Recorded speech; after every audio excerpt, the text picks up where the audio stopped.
We live? We are live. Good morning, everybody. How are we today? On this fine Wednesday. It's Wednesday around 11 o'clock-ish. Thanks for joining me today. My name is Kelly Rose. I'm the founder of Plush Addict Sewing Superstore. Lovely that you can join me today. If you're watching, please say hi. We love to hear from you. I do come back afterwards and read through all your comments. Yes, it brings me great joy to hear from you, so please do say hi. And if you're watching on the replay, let me know. Type replay in the comments or say hi. Today we are talking about all things zips. Now we're going to concentrate today on, zips. What a mind-boggling subject, and a subject that I know that many of you are a bit freaked out about. We sent out a customer survey last summer asking you all sorts of different things, and it's helped us shape the content that we are putting out at the moment. And I have to say, the most requested piece of help that people wanted was about zips. And that's not only installing zips, but also what the bloody hell is the difference between all of these types of zips. And when we laid them all out like this, I was like, oh my God, no wonder people are a bit confused. So today, there's a lot to get through today. I'll try and be as brief and concise as I can, but just to run you through what I'm going to talk about to see if you want to hang around. I'm going to be talking about the anatomy of a zip, what all the different parts are. We're going to talk about different sizes of zip, what a number 3 zip is, what a number 5 zip is, and how you can work out what size your zips are. How to work out the length, because this is a really common mistake that people make about how to work out a zip length.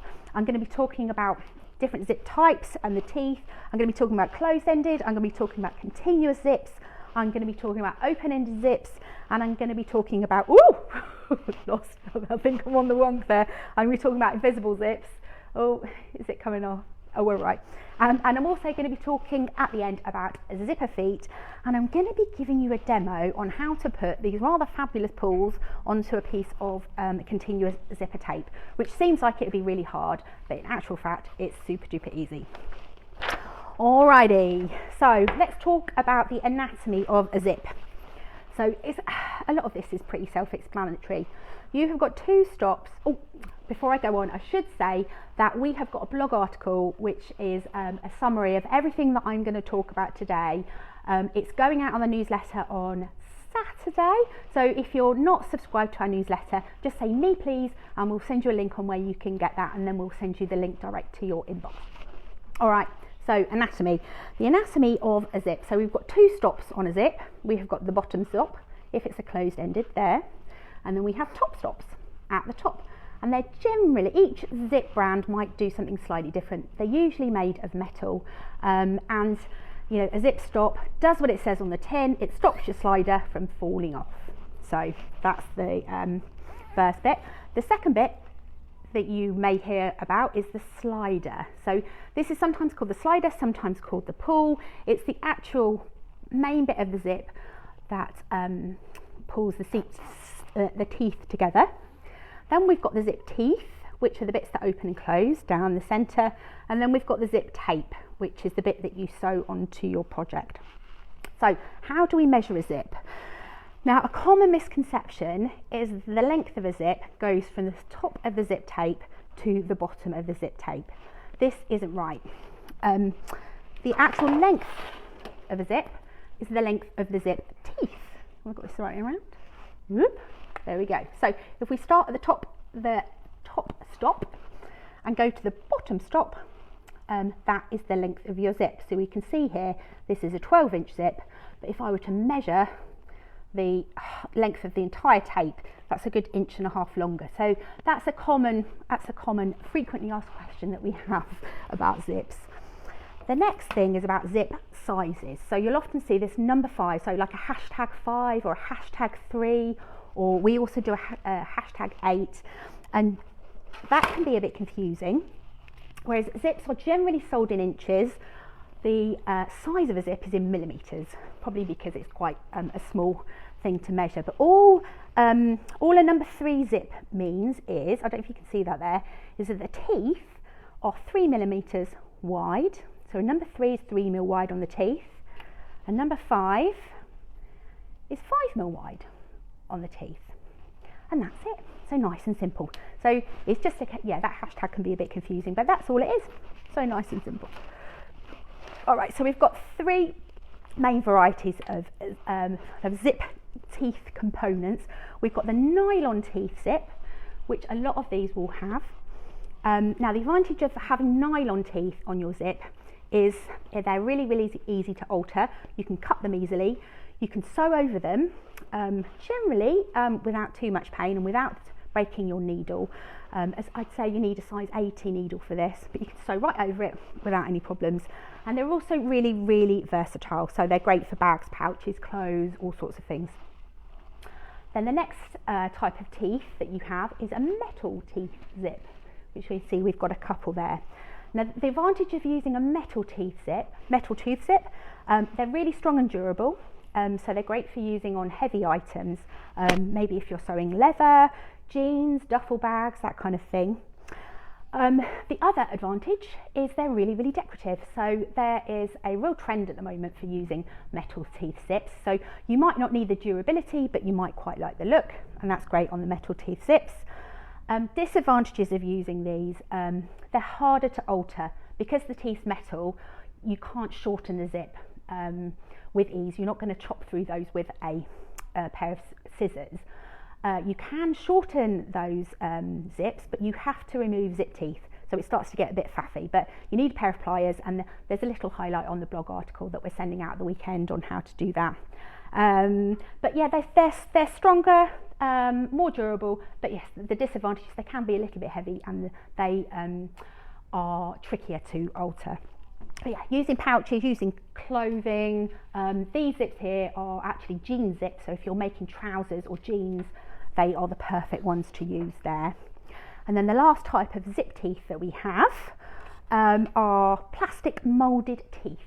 So this sounds very technical, also known as chunky zips, which rolls off the tongue a little bit better. And the zip teeth on these are very, very different shaped. So they're much bigger, and they have got interlocking. So can you see that there? They're much larger than the nylon coil. Again, they're often a style choice, so they're a bit more statement and decorative than some of the regular zips, and they're really, really strong. So they're great for, you know, sleeping bags, jackets, outerwear clothing, that kind of thing. So that's a little lowdown on the teeth. Hopefully that makes sense. Now we're going to go through it. So talking about the different, so that's about the teeth. We'll talk about now the different styles. So we have a closed-ended zip, which basically means one end is closed, and that is it. Some of them confusing, but some hopefully are nice and obvious. There are the most versatile zips. These are the ones, ooh, I'm going to fall down here. These are the ones here, they come in a massive range of colours and a massive range of sizes. They're the most versatile zip that we do. They start at 6 inches, they go right the way up to 22 inches, and they come in 32 shades. So absolutely mind-boggling array. This is kind of a great starter zip. If you're just getting going, this is the perfect zip to choose. They're the easiest to install, they're the easiest to alter, and they're probably the most forgiving. So yeah, great, a little great tip for you. If you are starting out with zips, go for these ones. And I would recommend buying kind of a stash of probably from sort of 12, 14, 16 inch zips that you can cut down if you need them smaller, but that's generally what I do. I have a stash of those. So yeah, they're great. Now, the kind of places that you can use them, we have used them in, what have we got here? So the Our Planet cushion, this was a tutorial that we released a little while ago. This has got a closed-ended zip in it, and if you're new to zips, I would totally recommend this as a first zip project. It's basically because you're not battling with any lining, just the way we've designed it with woven interfacing on the inside. So that's a great first start. Just say me please if you want a link to that. We've also used the closed-ended zips on these pouches. This is the Ella pouch. It's a closed-ended, I've added a little zip pull. There's instructions on how you make all of these. So just say me please if you want a link to any of that. So that is I'm going to call it your utility zip. It's a great one to get started with. The next closed-ended zip that we have are these rainbow teeth zips. Now these are, ooh, falling off. These are super funky because you've got the lovely rainbow teeth. So I think this is a love it or hate it kind of look. Personally, I love it. They come in 4 different shades. So we've got them in black, we've got them in this kind of minty aqua colour, we've got them in pink, and we've got them in white. And they start at 6 inches, go up to 14 inches, but they've got these really fun rainbow teeth and a donut zip pull. They're a size 5 zip. So yeah, they're great of just adding a lovely bit of flair to your pouches. Used a lot in bag making. The next closed-ended zip, again it's a bit more decorative, but it's the same type because we've got the stop on the bottom. So this particular zip, it's a closed-ended, it's a moulded tooth zip. Hopefully this is all making a bit more sense to you because you've got like a mini chunky zip. Closed-ended moulded teeth, and yeah, pretty decorative. So these are called two-tone zips. You've got the zipper tape and the teeth. Oh, I meant to say they're a size 3, so they're a chunky zip, but they're slightly smaller width on the teeth. And just to show you how they look in a project, so we've used them here. Installation of all of these zips are pretty much the same. So they are really fun. Then we've got again, these are closed-ended but metal teeth. These are just gorgeous. I love these zips here. It's a metal teeth zip. We've got a number of colours available.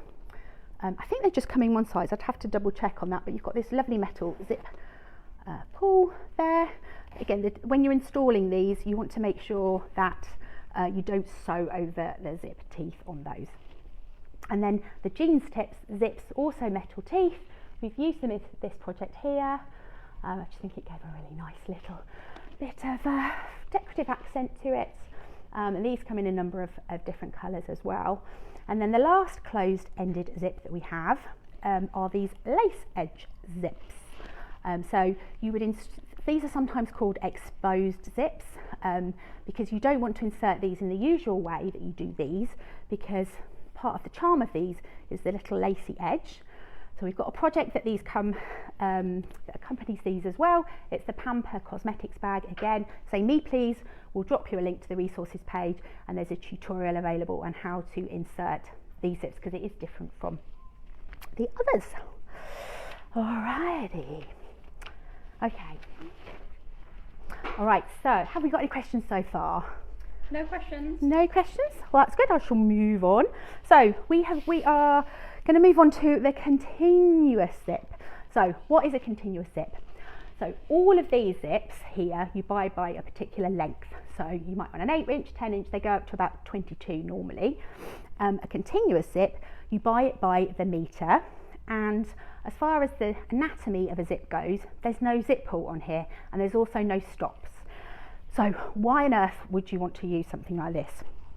So the advantage are they're very good for saving waste. Whilst these are great because you cut them down, obviously you're wasting a chunk of the zip if you're chopping your zips down. Some projects you just need a longer length. So if you're making a case or a bag or a sleeping bag or something like that, you might need a really super duper long length. The other really great things about these is they're customizable. So they're customizable as far as the zip pulls go. We've got about 30 different types of zip pulls that you can choose from.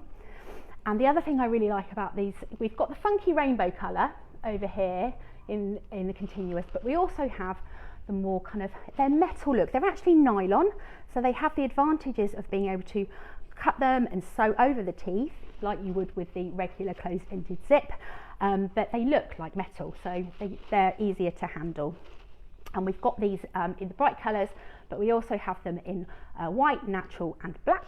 I'm hoping they're all on the website because they were quite new. Pretty sure they are. So let me show you how to add the zip pulls. Now, a lot of people are a bit nervous about this, and you can get specialist tools to do this. It's called a zip jig.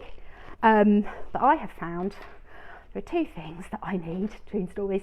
That's a fork and a bit of blue tack, or sometimes my belly, if the table's the right height. But if you're not quite so well endowed in belly area as I am, then blue tack does the trick. All right, so what you want to do is when you buy your length of continuous zip tape, the first thing to do is just to try, because it might be a bit uneven like this, is just to cut as straight as you possibly can, just to neaten up the ends and any frays. I'm going to do that for the other end as well. Oh, because I forgot a really key advantage of these, and that is you need a continuous zip pull to put this double pull. So I just love this on a pouch. The only way to achieve this look on a zip is to do it yourself, really. So I'll run you through how to do this. Now I'm going to say 9 times out of 10, and especially if you follow this method, these go on without drama, but there's always that 1 out of 10. I'm a little bit nervous because I'm doing this live, so hopefully it will go on okay. So, right, straighten up your zip tape ends, grab your blue tack, stick it on your table, and grab your zip pull here. So you obviously want one that matches or goes with the zip teeth that you are using. I'm using this donut one here. Now, on the back here, you see the different shape. These little things are called the shoulders. So I want the shoulders facing up. I'm going to turn this away, so it is facing away from me. The main pull is away. I'm going to get my fork, and I am going to slide it on, so it's like that. And then hopefully you can see this. Let's move those out of the way. I am going to, in lieu of my belly, use the blue tack and stick that on. All right, so the next thing we're going to do is we're going to take our neatened up zip tape, and I'm going to, she says, there we go, I'm going to split that. That looks like it's just popped actually. We'll try from the other end. There we go. So we are separating that out. Now I want the zip teeth facing away from me.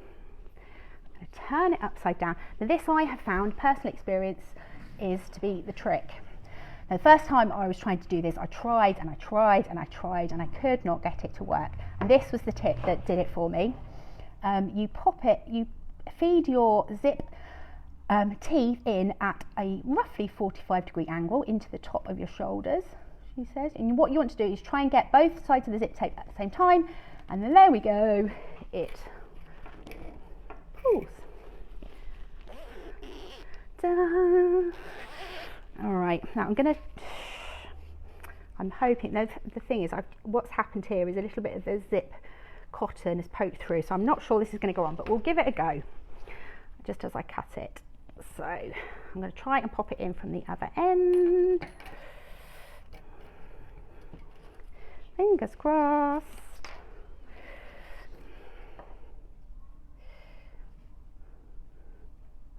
Hey, there we go. And there we have it. Oops. And there you have your double pull. Okay.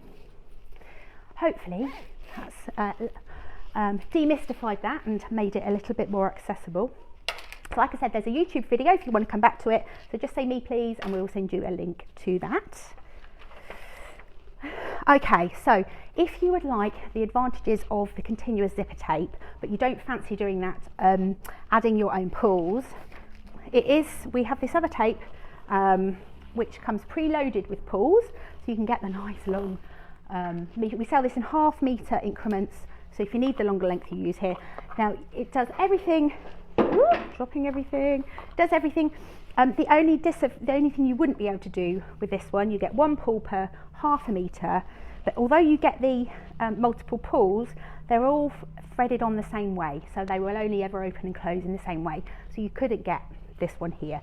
There's a number of colours available, and yeah, you need the length but you don't want to add the pull, that's the one to go for.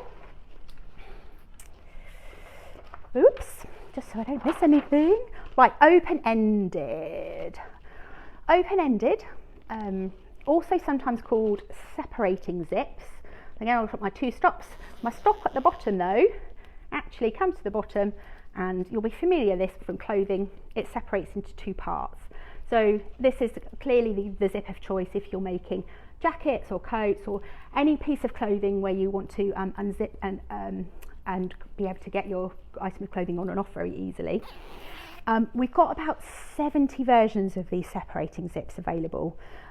We've got this one here, which is kind of like your bog standard nylon coil teeth, but our most popular are these chunky zips, which are the different zip teeth, but it's a separating zip at the bottom. And I think the thing that's separating this bit of the range, sets it apart, is the number of colours that we have. So we've got really bright, vibrant colours. We've got a real rainbow of colours, and the lengths start at 10 inches and go all the way up to 36 inches, which is, whoops, this one here. So again, you've got the advantage of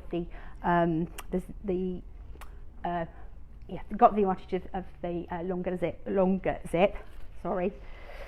Okay, so used in clothing, also used in bags. People, although it separates at the end, a lot of people will use a chunky zip just in the normal way that you would add it into a pouch or a bag, because they want this kind of hefty, chunky look. You do have to take a little bit more care with your needle if you are doing that. And we've done this, put these separating zips into a couple of pouches down here. We've got the upcycled denim bag, and this pouch is coming out soon. And we've used the chunky zip, but you just need to be careful that you don't sew over the zip teeth. So you have to do a bit of a jump, bit of a longer stitch jump. But yeah, that's a very popular thing to do as well. We've got these also the chunky zips, like the moulded teeth. These are actually a size 8. So if you remember, we're going back, we're 8mm wide, so they're the biggest zip that we do. They're 80 centimetres these, so they're sized for clothing.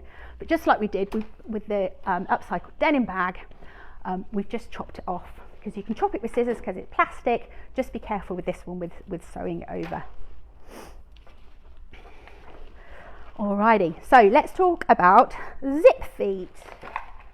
Let's move some of this away. Right, now, it's one of the confusing things about zip feet, and I can totally see why, especially when I tell you that that one, and that one are all standard zip feet, but yet they all look so different. So every machine will have a different style of zip feet. So this is a Benina, this is a Juki, we've got a Janome, and I think that's a Brother. So different brands have different types of zip feet, but this is the one that you want to be using if you are installing something like this into a pouch. Then the other type of zip foot that you have got is this one here, which is an invisible zipper foot. Okay, we're going to talk about invisible zips in a sec.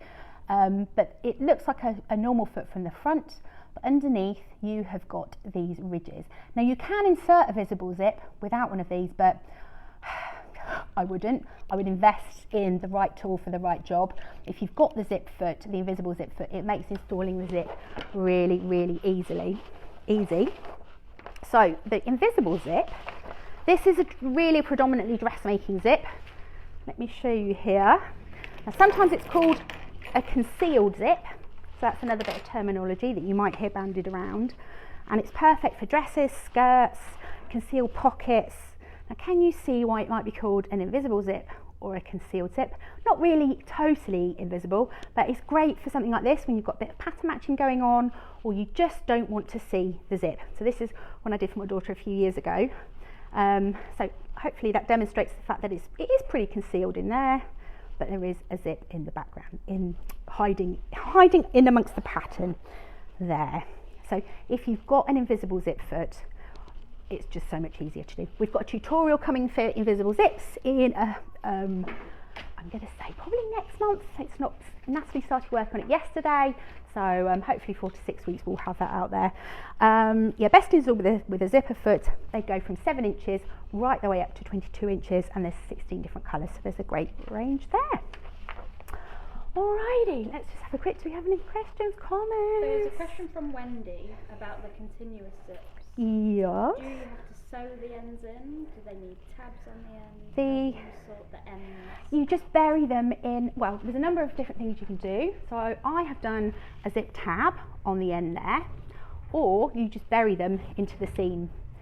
just as you would. So this particular one, this is a, I can't remember the name of it, it's a So Sweetness bag, this one, but the first thing in that tutorial is you sew the ends of that on. So it makes it a little bit longer. Can you see there?